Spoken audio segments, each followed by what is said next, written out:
Coucou à tous, j'espère que vous allez bien et que vous avez passé un bon week-end. Allez, commençons par le mot du jour. Le mot du jour d'aujourd'hui est spongieux. Je vous l'écris tout de suite et je vous laisse deviner ce que ça veut dire. Je suis sûre que vous entendez un mot que vous connaissez dedans.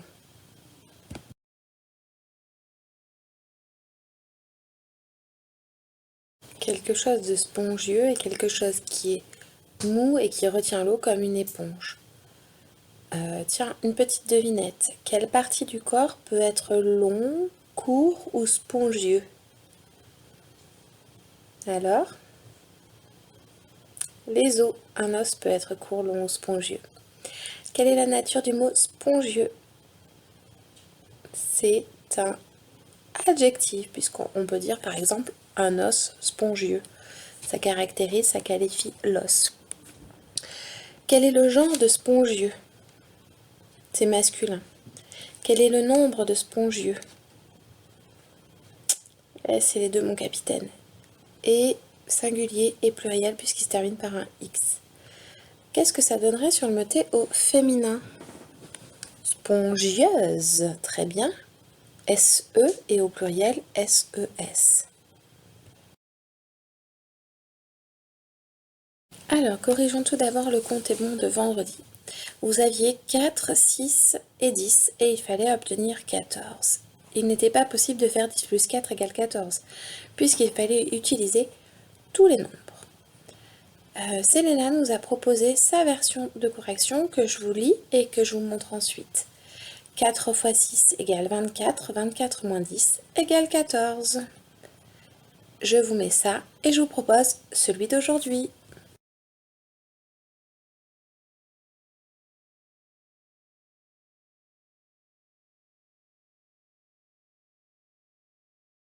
Ensuite, j'ai vu que dans le Padlet, vous vouliez écrire des messages, là où il y a le programme de la journée. Je vous ai donc créé une petite colonne tout au début avec écrit message en haut. Donc, vous pouvez écrire des messages, voilà, me concernant, si vous ne pouvez pas passer par les mails de vos parents. Mais sachez que tout le monde les verra du coup. Voilà.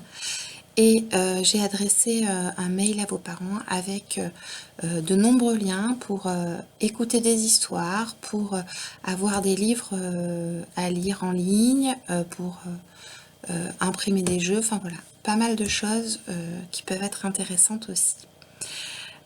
Voilà, je pense que j'ai fait à peu près le tour. Je vais vous laisser en images pour terminer quelques productions des CM qui étaient avec moi en classe virtuelle vendredi. Nous avons travaillé sur les angles en mesure et du coup j'avais demandé à écrire son prénom et à coder les angles selon s'ils étaient aigus, droits ou obtus. Voilà, en pièce jointe là vous allez voir du coup il y a Emma, Pité, Étienne et Lucas, mais vous étiez très nombreux sur la classe virtuelle vendredi et j'ai pas du tout reçu ce tout le monde. Voilà, et puis quelques tawashi également que vous avez fait. Bravo à tous, je vous dis à très vite.